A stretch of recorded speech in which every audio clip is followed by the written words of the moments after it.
All right. So I'm Shannon Joseph. I'm the chair of Energy for a Secure Future, which is a civil society initiative focused on building a new conversation on energy in Canada. One that really unpacks our role in the world in delivering energy security and even emissions reduction solution. And also one that looks at how do we have a better energy system in Canada? How do we transform that system in a way that delivers affordable, reliable energy to as many people as possible and supports competitiveness, social mobility, and all these good things that we care about alongside the environment. Hmm. Well, ever since we started our work, we've had lots of great participation from Indigenous leaders and Indigenous organizations who are involved in resource development. And for them, this is an opportunity for that inclusive economic participation. This is an opportunity to transform the future of their communities. And it's been exciting also over the years that I've known this organization to work with Neil Edwards and others on some of their advocacy work. And I feel like this particular conference is a real celebration of a milestone in terms of a big announcement around a loan guarantee that has been a long time coming for this organization and others who really want to unlock capital to create those opportunities for economic participation and reconciliation. And it's happening, and that's really great. And we're excited to be here.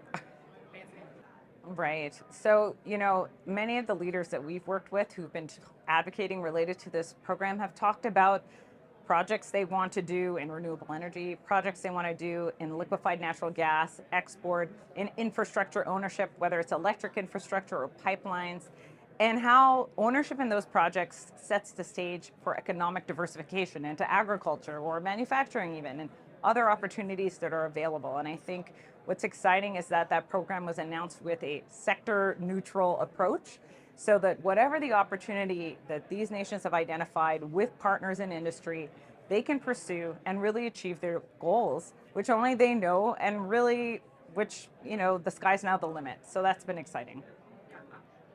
So, I think that the point you make is really important, that different parts of Canada, different nations have different opportunities and different history in projects.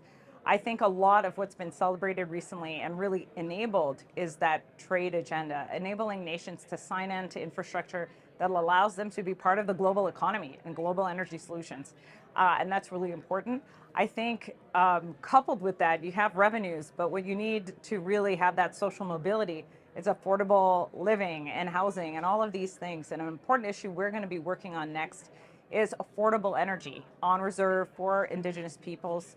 And what are the gaps there? A lot of the First Nations in Canada pay a lot of money for heating. Some households are between $1,500 and $2,000 a month. And in a lot of cases, they're not that far from urban areas that heat with gas. And they, pay a quarter of that cost. And a lot of them are trying to get that gasification extension, infrastructure extension, and it's not something that's talked about a lot. And sometimes there are barriers that are really easy to remove if people just, looked at it. So we're going to be doing some work actually with First Nations Power Authority, one of our panelists, tomorrow to really dig into this and talk to communities and help them tell not just the kind of theoretical story, but the personal story of what this means in their communities and what could be changed with the right types of opportunities. So we're excited about that. I think an important message that I've heard on the stage from many leaders, including Chief Charlene Gale, is that Indigenous people want to be part of the economy. They're not against development. They want development done in a way that includes them and is done in the right ways, and they want a partner.